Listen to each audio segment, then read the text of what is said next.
Hi friends, आप सभी का स्वागत है हमारे अपने YouTube channel the special field में। साथियों, आज इस वीडियो में हम previous year question paper solve करने वाले हैं।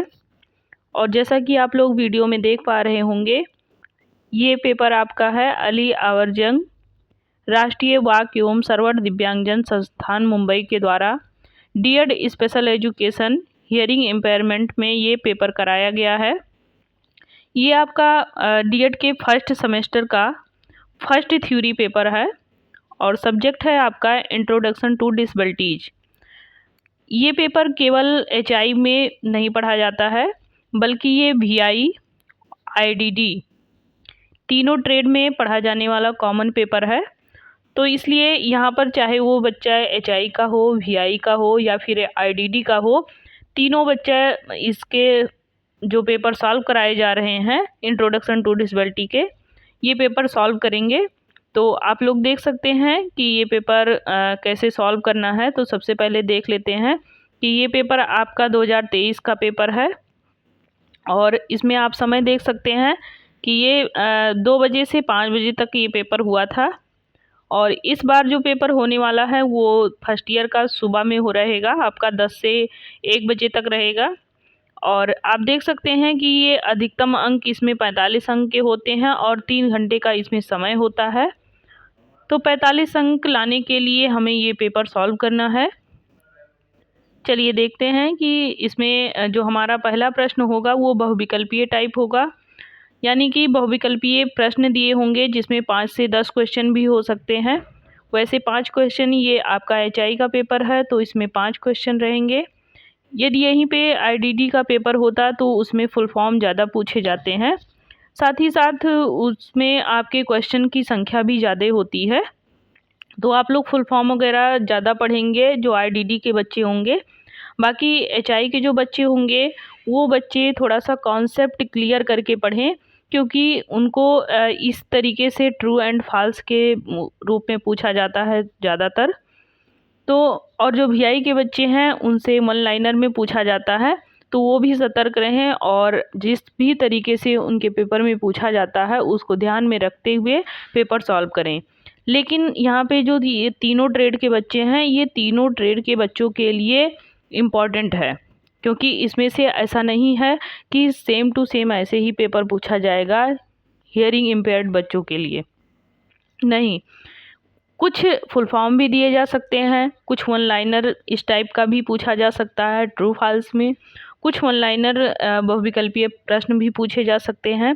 तो इस टाइप के क्वेश्चन आपको सॉल्व करने होंगे उसमें। तो चलिए देखते हैं कि हमारा इसमें पहला क्वेश्चन क्या है। और इसमें आप लोग जान लीजिए कि जितने भी प्रश्न दिए होंगे बहुविकल्पीय में, वो आपके प्रत्येक प्रश्न 1 नंबर के होंगे। तो चलिए स्टार्ट करते हैं। इसमें आपका पहला क्वेश्चन जो है वो है कि आरपीडब्ल्यूडी एक्ट जनवरी 2016 में लागू हुआ था। आरपीडब्ल्यूडी एक्ट जनवरी 2016 में लागू हुआ था, तो ये बात गलत रहेगा। यानी कि ये 2016 में लागू तो हुआ, लेकिन ये जनवरी में लागू नहीं हुआ। आरपीडब्ल्यूडी एक्ट 2016 जो आया वो जनवरी में नहीं आया था, इसलिए ये क्या हो जाएगा, आपका गलत हो जाएगा। दूसरा है आपका पोलियोमाइलाइटिस, पोलियो वायरस के कारण होने वाली एक अक्षमता निर्माण करने वाली बीमारी है। तो ये बिल्कुल सत्य बात है, क्योंकि जो बच्चे पोलियो से ग्रसित होते हैं वो दिव्यांगता की श्रेणी में आते हैं। ज़्यादातर उनको पैर से प्रॉब्लम होती है, तो इसलिए ये एक प्रकार की बीमारी है और इससे बच्चे दिव्यांगता की श्रेणी में आ जाते हैं। और पोलियो से जो ग्रस्त बच्चे होते हैं और उनमें ये बीमारी कह लीजिए कि जन्मों तक उनके, या फिर कह लीजिए जीवन पर्यंत चलती रहती है। नेक्स्ट है एडीएचडी, यह अध्ययन अक्षमता का एक प्रकार है। तो एडीएचडी जो है यह अध्ययन अक्षमता का एक प्रकार है, ये सही है। दूसरा है आपका 90 डेसिबल एचएल मध्यम श्रवण हॉर्स के रूप में वर्गीकृत किया गया है, तो ये गलत है। 70 डेसिबल के करीब में आपका मध्यम में आता है। सतत विकास लक्ष्यों में लक्ष्य क्रमांक 4 शिक्षा है, तो ये आपका सही रहेगा। अब हम बात करेंगे जिसमें आपका पार्ट बी आएगा। यहाँ आप देख सकते हैं ट्रू फॉल्स के रूप में आपका जो पूछा गया है, इसमें 5 प्रश्न पूछा गया है। आगे आपका बहुविकल्पीय प्रश्न के रूप में 4 प्रश्न पूछा गया है।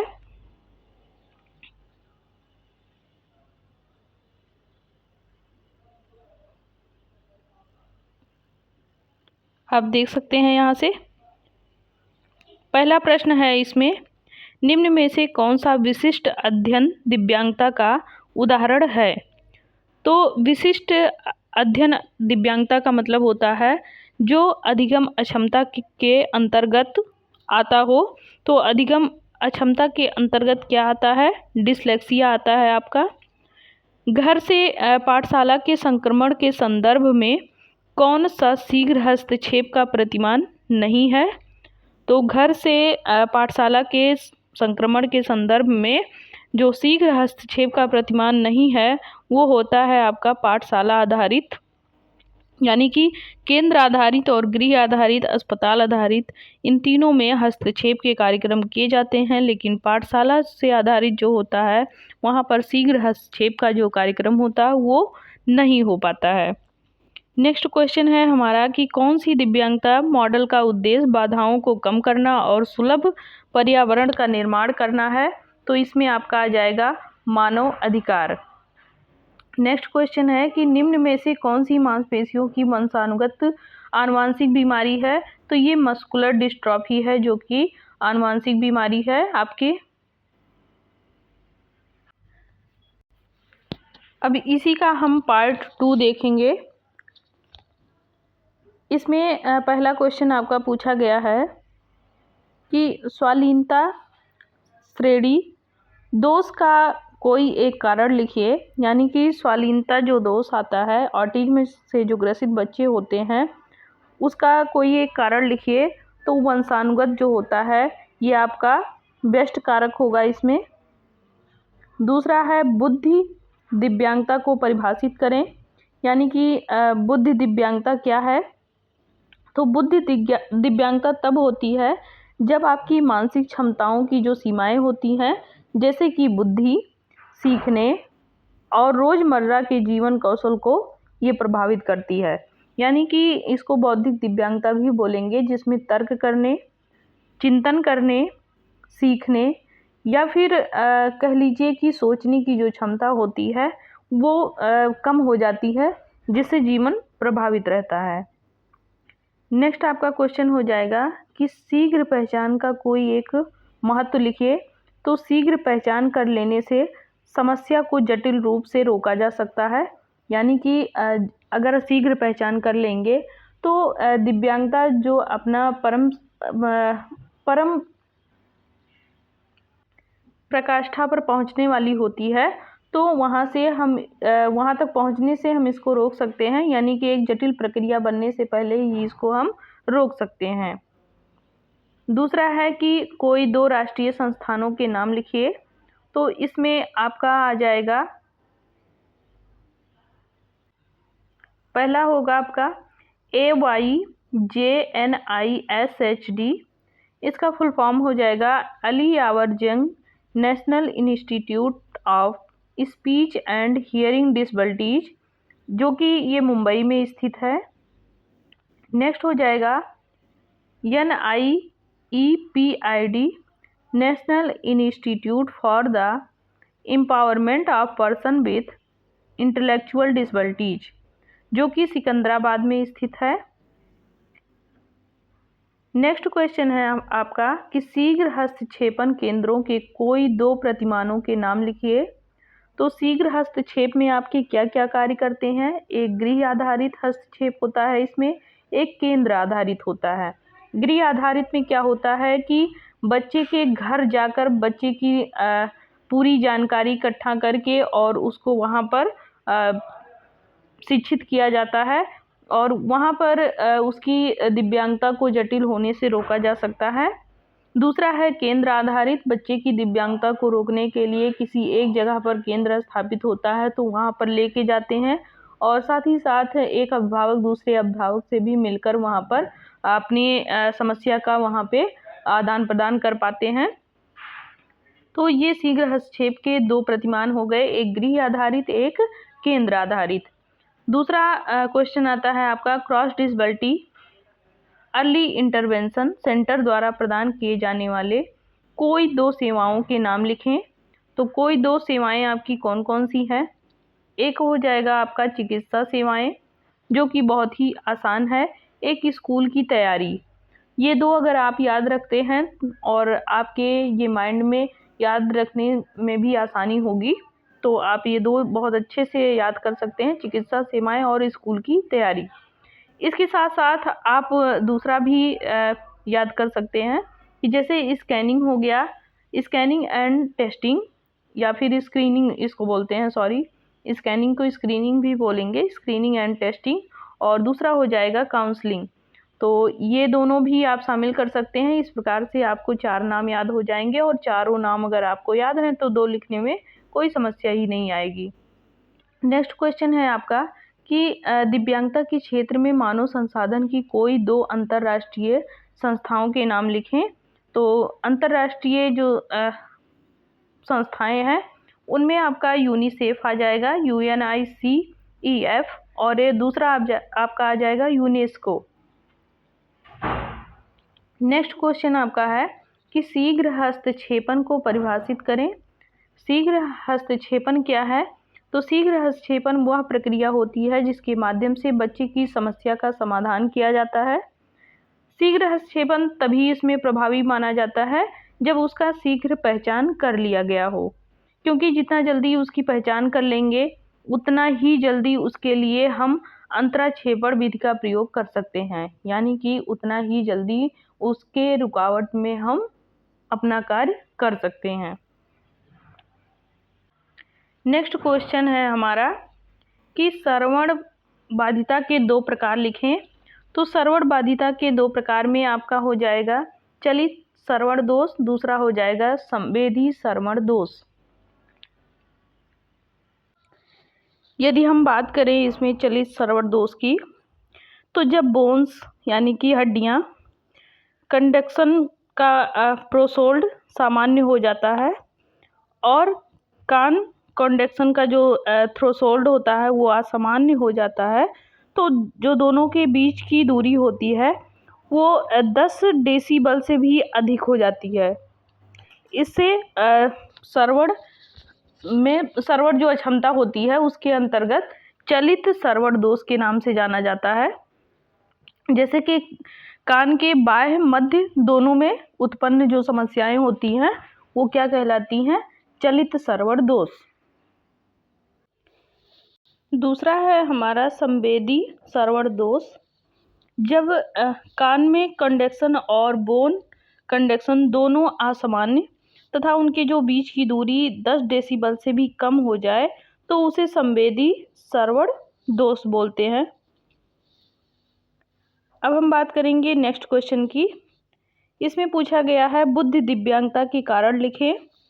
तो बुद्धि दिव्यांगता के कारण में आपका डाउन सिंड्रोम, भ्रूण अल्कोहल सिंड्रोम, नाजुक एक्सरे सिंड्रोम, आनुवांशिक स्थितियां, जन्म दोष और संक्रमण, ये सभी आपके बुद्धि दिव्यांगता के कारण हैं। या जन्म से पहले होते हैं या अन्य तरीके से भी हो सकते हैं, जब बच्चा पैदा हो रहा होता है या फिर तुरंत बाद भी इनके कारण हो सकते हैं होने के। नेक्स्ट हम बात करेंगे, ये 4 नंबर का आपका क्वेश्चन होता है जिनमें 3 प्रश्न करने होते हैं। ये आपका पार्ट डी होता है। इसमें आप देखिए पहला क्वेश्चन आपका है दिव्यांगता के शीघ्र पहचान और हस्तक्षेप का महत्व लिखें। तो इसमें आपका पहला जो है ये क्वेश्चन दिव्यांगता और शीघ्र पहचान। तो इसमें किसी भी प्रकार की दिव्यांगता से जो ग्रसित व्यक्ति या बालक होता है उसका शीघ्र पहचान करना अत्यंत आवश्यक होता है। जिससे कि बच्चे की जो मूल समस्या होती है उसके साथ अन्य कोई समस्या न जुड़ने पाए, यानी कि उसको जुड़ने से उसको रोका जा सके। विभिन्न विद्वानों का यह भी मानना है कि बच्चे की जो दिव्यांगता की पहचान होती है वो जितनी जल्दी की जाए उतना ही जल्दी उसका प्रबंध भी किया जा सकता है। अगर जल्दी पहचान कर लेंगे तो समय की भी बचत होगी और समय के साथ साथ कम खर्च भी लगेगा। दिव्यांगता से जो ग्रसित बालक होते हैं उनके माता पिता असमानता व समानता या फिर कह लीजिए किसी अज्ञानवश उसके दिव्यांगता की जो पहचान होती है वो करने में थोड़ा सा चूक जाते हैं और कह लीजिए बहुत देर से अगर करते हैं, जिसके कारण बच्चे में जो समस्या होती है वो जड़ बन जाती है, यानी कि फिर उसको समाधान करने में बहुत ही परेशानी का सामना करना पड़ता है और यहाँ तक कि कभी-कभी ये समस्याएं समाधान करने के लायक ही नहीं रह जाती हैं। और ये भी हो सकता है कि वो समस्याएं किसी अन्य समस्याओं के साथ भी जुड़ जाएं और एक समस्या के साथ साथ और कई समस्याएं भी उस बच्चे को हो जाए और ये जो समस्या है ये बहुत ही जटिल बन जाए। इसके कारण प्रबंध में अधिक कठिनाइयों का भी सामना करना पड़ता है। अब इसका महत्व अगर हम देखें तो शीघ्र पहचान का जो महत्व है ये माता पिता के रुख की सकारात्मक बनाने की भी आवश्यकता होती है, क्योंकि इसमें जो बच्चे की अक्षमता को अगर अभिभावक लोग स्वीकारेंगे नहीं तो वो शीघ्र हस्तक्षेप के लिए तैयार भी नहीं होंगे, यानी कि प्रशिक्षण कराने के लिए वो बच्चे को ले जाकर चाहे वो चिकित्सा के लिए हो चाहे फिर वो किसी केंद्र पर प्रशिक्षण लेने के लिए हो, उसके लिए वो तैयार नहीं होंगे, यानी कि उचित जो व्यवस्था होगी वो उस बच्चे के लिए वो उपलब्ध कराने में असफल रहेंगे। दूसरा हो जाएगा इसमें कि प्रारंभिक हस्तक्षेप के माध्यम से लोगों में जागरूकता लाना, मार्गदर्शन करना और उनको जानकारी उपलब्ध कराना ताकि बच्चा और समस्याओं से जूझे ना। तीसरा हो जाएगा आपका कि जीवन के प्रारंभिक वर्षों के दौरान ही बच्चों को अनुकूल सेवाएं प्रदान करना, जिससे कि बच्चों में अधिक हानि होने से उसको रोका जा सके। अब हम आगे बात करेंगे। नेक्स्ट क्वेश्चन है कि क्षतिग्रस्तता, दिव्यांगता और विकलांगता की संकल्पना क्या है, या फिर क्षति, अक्षमता, असुविधा ये तीनों क्या हैं। एक मिनट। हाँ, हम बात कर रहे होंगे क्षति के बारे में। क्षति क्या है? किसी भी प्रकार की मानसिक, शारीरिक या फिर मनोशारीरिक जो अक्षमता पाई जाती है या कोई हानि पाई जाती है, उसी कमी को क्या बोलते हैं? क्षति कहते हैं। यानी कि किसी व्यक्ति या बालक में यदि शारीरिक रूप से या मानसिक रूप से या फिर किसी अन्य तरीके से उसके अंदर किसी भी पार्ट में कोई भी हानि पाई जा रही है या कमी पाई जा रही है, वही क्या कहलाएगा? क्षति कहलाएगा। दूसरा हो जाता है दिव्यांगता। तो दिव्यांगता उस व्यक्ति को कहेंगे या उस व्यक्ति की दशा को कहेंगे जो क्षति और अक्षमता के कारण उसमें उत्पन्न होती है, यानी कि शारीरिक रूप से भी वो अक्षम हो और मानसिक रूप से भी वो अक्षम हो, यानी कि उसमें किसी न किसी प्रकार से उस व्यक्ति की जो दशा होगी वो बहुत ही दयनीय हो जाएगी, या फिर उसमें शारीरिक विकलांगता के साथ साथ मानसिक दिव्यांगता भी शामिल होगी और क्षति के साथ साथ यानी कि अक्षमता भी शामिल होगी, तो फिर ये दिव्यांगता की श्रेणी में आएंगे। यानी कि व्यक्ति की तुलना करने में ये असमर्थ हो जाएंगे जो कि सामान्य बालक होंगे या व्यक्ति होंगे उनसे। अर्थात अंग से अनुचित होना या फिर कह लीजिए कि किसी व्यक्ति में कोई अंग अगर नहीं पाया जा रहा है या फिर वो हाथ, पैर या मुंह, कान या फिर आँख, इन सब में से किसी एक से वंचित है, तो ऐसी स्थिति में भी वो दिव्यांगता की श्रेणी में आएंगे, क्योंकि वे सामान्य व्यक्ति की तरह कार्य बिल्कुल भी नहीं कर सकते हैं। अगर विकलांगता कहें तो विकलांगता वह होता है कि जिसमें अक्षमता के कारण किसी कार्य को करने की जो क्षमता होती है वो व्यक्ति की सामाजिक, आर्थिक और लिंग सीमाएं जो उसकी होती हैं उसके आधार पर तय किया जाता है। यानी कि विकलांगता वह है जिसमें अक्षमता के कारण कोई भी व्यक्ति या बालक कोई भी कार्य करने में सक्षम नहीं होता है, चाहे वो सामाजिक तौर पर हो, आर्थिक तौर पर हो या अन्य किसी तौर पर हो, वो कार्य करने में असमर्थ रहेगा, समर्थ बिल्कुल भी नहीं रहेगा। नेक्स्ट क्वेश्चन है कि दिव्यांगता पुनर्वसन में WHO की भूमिका क्या है। तो पुनर्वसन का जो तात्पर्य होता है उन कौशलों या योग्यताओं या फिर ज्ञान को पुनः प्राप्त करना होता है जो बीमारी या चोट या विकलांगता प्राप्त करने के परिणाम स्वरूप खो गए हैं या फिर समझौता कर लिए गए हैं, यानी कि जो भी क्षमताएं बची हैं उसी के साथ में वो व्यक्ति या बालक कार्य कर रहा है। जैसे कि मान लीजिए एक 30 वर्षीय व्यक्ति है जो कि सक्रिय धावक है और एक चट्टान पर आता है और उसके हटने से वो घायल हो जाता है और अपनी चोट के कारण यह आदमी कह लीजिए कि पैर से उसको दिक्कत आ जाती है, चलने फिरने या दौड़ने में वो असमर्थ हो जाता है और पहले की तरह चलने में दौड़ने में वो सक्षम नहीं रह जाता है। तो इसमें उसको क्या दिक्कत होती है कि वो भौतिक चिकित्सा को अपनाता है, यानी कि पुनर्वास उसको दिया जाता है भौतिक चिकित्सा के रूप में, जिससे एक व्यक्ति को खोए हुए कौशल को पुनः प्राप्त करने में मदद मिलती है। यानी कि जब उसके पैर को फिर से ठीक किया जाता है दवाओं के माध्यम से, प्लास्टर के माध्यम से उसको एक थेरेपी देके जब उसको ठीक किया जाता है तो फिर धीरे धीरे करके वो फिर अपनी क्षमताओं को पा लेता है। नेक्स्ट क्वेश्चन है आपका कि दृष्टिबाधित बच्चों के लिए शैक्षिक अनुमान क्या है। तो दृष्टिबाधित जो बालक होते हैं इनके लिए जो शैक्षिक साधन के रूप में देखा जाता है वो सबसे पहले ब्रेल लिपि को देखा जाता है, क्योंकि दृष्टिबाधित जो बालक होते हैं वो ब्रेल लिपि के माध्यम से ही लिखते पढ़ते हैं, यानी कि 6 डॉट पे जो ये आधारित होता है यही इनकी आँखें होती हैं। यह एक प्रकार की विशिष्ट लिपि होती है जो उभरे हुए अक्षरों के रूप में अंकित की जाती है और दृष्टिबाधित बालक इसी लिपि के सहारे उभरे हुए अक्षरों को पहचानते हैं और आगे वो अपने पढ़ने का माध्यम उसको मानते हैं। अब इसमें नेक्स्ट क्वेश्चन है कि दिव्यांगता समावेशी कार्यक्रम में ICT की भूमिका क्या है। तो ICT का फुल फॉर्म क्या होता है, इसको आप लोग ज़रूर याद रखिएगा, ये आपके 1 नंबर में भी पूछा जाता है ICT का फुल फॉर्म।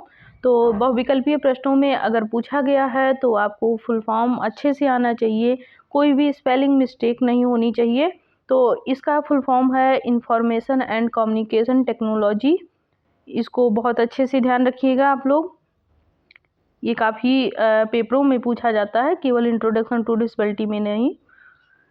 अब हम बात करेंगे ICT क्या है। तो ICT से बढ़ते हुए जो डिजिटल युग है, जैसे कि सूचना और संचार प्रौद्योगिकियाँ हमारे समाज के उन सदस्यों के प्रति इस प्रतिबद्धता को पूरा करने के लिए नए तरीके ये पेश करती हैं जो विकलांग हैं। हालांकि माइक्रो प्रोसेसर नियंत्रित प्रोस्थेटिस या फिर डिजिटल हियरिंग एड जैसे जो विशेष सहायक तकनीक होती हैं इनके विकास में काफ़ी प्रगति हुई है। ये किसके माध्यम से हुई है, ये ICT के माध्यम से हुई है। इसको वास्तविक जीवन के उदाहरणों में भी शामिल किया जाता है, यानी कि कोई भी व्यक्ति जो सुन नहीं पाता है वो हियरिंग ऐड का इस्तेमाल करता है। वो हियरिंग ऐड किसके अंतर्गत आएगा, आपके ICT के। एक व्यक्ति अंधा है जो अब अपने बिलों का भुगतान ऑनलाइन करता है, तो ये ऑनलाइन कैसे कर पाता है, डिजिटल के माध्यम से, यानी कि ICT के माध्यम से। दूसरा है एक व्हीलचेयर उपयोगकर्ता जो एक तृतीयक विकास शिक्षण संस्थान में प्रशिक्षण का उपयोग करने के लिए इंटरनेट का उपयोग करता है, ये भी ICT के माध्यम से करता है।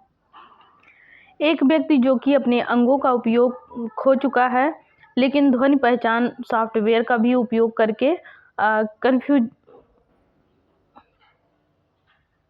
करके ये अपने उस कार्य को सिद्ध करता है या किसी संगठन का दिन प्रतिदिन ये व्यवसाय को आगे ले जाता है, तो ये किसके माध्यम से करता है, ये ICT के माध्यम से करता है।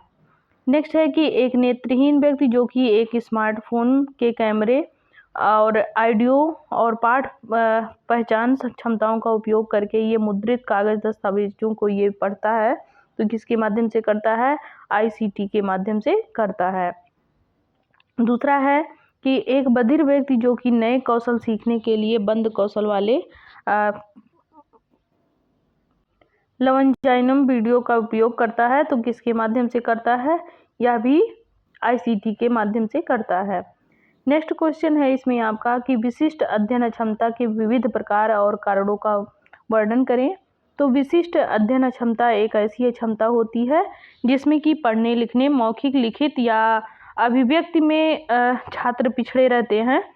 पहले तो मैं बता दूं कि ये विशिष्ट अध्ययन अक्षमता का मतलब यह होता है कि लर्निंग डिसेबिलिटी, यानी कि अधिगम अक्षमता। तो अधिगम अक्षमता से अगर जो व्यक्ति या बालक ग्रसित होगा उसके अंदर क्या क्या कमियां पाई जाती हैं, जैसे कि वो पढ़ने में ठीक नहीं होगा, लिखने में नहीं ठीक होगा, उसकी जो गणितीय कौशल होगा वह भी ठीक नहीं होगा, मौखिक में भी ये पीछे रहेंगे, और ये कह लीजिए कि इनमें गामक क्षमता भी कम पाई जाती है, भ्रम की स्थिति में रहते हैं। तो इस प्रकार से वो कह लीजिए कि अन्य बच्चों से ये पीछे रह जाते हैं और सीखने में इनके कमी पाई जाती है। ये भाषा आधारित क्षमता होती है और इसमें अक्षर या शब्द की पहचान करने या स्पेलिंग, शब्दार्थ या शब्दों को समझने में छात्रों को कठिनाई होती है। इसके प्रकार अगर देखें तो इसमें डिस्लेक्सिया आता है आपका। डिस्लेक्सिया जो आपका होता है ये पठन संबंधी विकार होता है और इसको सर्वर डिस्लेक्सिया भी कहा जाता है, यानी कि इसमें अगर बच्चा सुनने में थोड़ा सा अक्षम है तो बच्चा पढ़ने में भी थोड़ा बहुत अक्षम रहेगा। इस प्रकार के डिस्लेक्सिया से पीड़ित लोगों में अलग अलग अक्षरों और अक्षरों की ध्वनियों को पहचानने में कठिनाई होती है और वे लिखित रूप के साथ में उनका मिलान नहीं कर पाते हैं। दूसरा है सतही डिस्लेक्सिया। इसमें डायसीडेटिक एक विजुअल डिस्लेक्सिया भी इसको कहा जाता है। इस प्रकार के जो डिस्लेक्सिया हैं इसमें पूरे शब्दों को पहचानने में कठिनाई होती है और दृष्टि जैसी समस्याओं के साथ साथ मस्तिष्क समस्याएं भी इसमें बनी रहती हैं। इसको हम इतना बड़ा नहीं पढ़ेंगे और अगर हम अधिगम अक्षमता की बात करें तो मैं आपको सरल शब्दों में समझा देती हूँ। इसको आपको पढ़ने से ज़्यादा लाभ नहीं होने वाला है। तो विशिष्ट अधिगम अक्षमता क्या होता है, अध्ययन अक्षमता क्या होता है, इसके बारे में थोड़ा थोड़ा ही जानें। जैसे कि त्वरित नामकरण घाटा, इसमें क्या होता है कि संख्या, रंग या वस्तु का नाम जल्दी याद नहीं हो पाता है, स्वयं से बताने में इनको कठिनाई होती है और इनमें गति इनकी कम होती है और कोई भी नाम लेने में भी इनमें ज़्यादा समय लगता है। फिर डबल डेफिसिट डिस्लेक्सिया, इससे जो पीड़ित व्यक्ति होते हैं उनमें जो ध्वनि की प्रक्रिया होती है उसमें और या फिर नामकरण की जो गति होती है दोनों में कमी दिखाई देती है। अधिकांश जो कमज़ोर पाठक होते हैं इसी श्रेणी में आते हैं।